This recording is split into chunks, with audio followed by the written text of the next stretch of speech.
നിനക്ക് ആരോ ഇഷ്ടമുണ്ടെന്ന് പറഞ്ഞിട്ട് പിന്നെ ഒന്നും അങ്ങോട്ട് പറയാതെ പോയി. അതെന്റെ കോളേജിൽ പഠിക്കുന്ന ഒരു പെൺകുട്ടിയാണ്. ഓ, പെൺകുട്ടിയെ തന്നെയല്ലേ നിനക്ക് ഇഷ്ടം? എടാ നീ ഞാനും ഗേ കപ്പിളെന്നാണ് ഇവിടെ ഉള്ളവന്മാര് പറഞ്ഞു നടക്കണേ. അവന്മാരെ പറഞ്ഞിട്ട് വല്ല കാര്യമുണ്ടോ? അങ്ങനെയല്ലേ നീ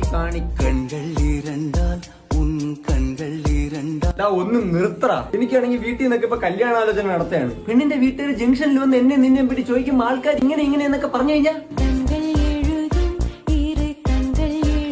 ഒന്ന് ചുമ്മാ ഇരിക്കോടാ. എടാ നിനക്ക് അറിഞ്ഞൂടെ ഞാൻ ഇതൊക്കെ തമാശക്ക് കാണിക്കുന്നത്? ഞാൻ ഇങ്ങനെയല്ല, നിനക്ക് അറിഞ്ഞൂടെ? എടാ നീ അങ്ങനെയല്ലെന്ന് നിനക്കും അറിയാം, എനിക്കും അറിയാം. പക്ഷെ ജംഗ്ഷനിൽ ഇരുന്ന് കഥ അടിച്ചിറക്കണം നിന്റെ സദാശിവം കൊച്ചിച്ചല്ലേ, അവൻ അറിഞ്ഞൂടാ. അവൻ ആദ്യം പറഞ്ഞുണ്ടാക്കും നീ ഞാനും തമ്മിൽ എന്തിനോ അങ്ങനെയൊക്കെ ആണെന്ന്. എടാ ഞാൻ എന്റെ ഒരു സത്യം പറയട്ടാ, എനിക്ക് നിന്നെ ഇഷ്ടമാണ്, സത്യം.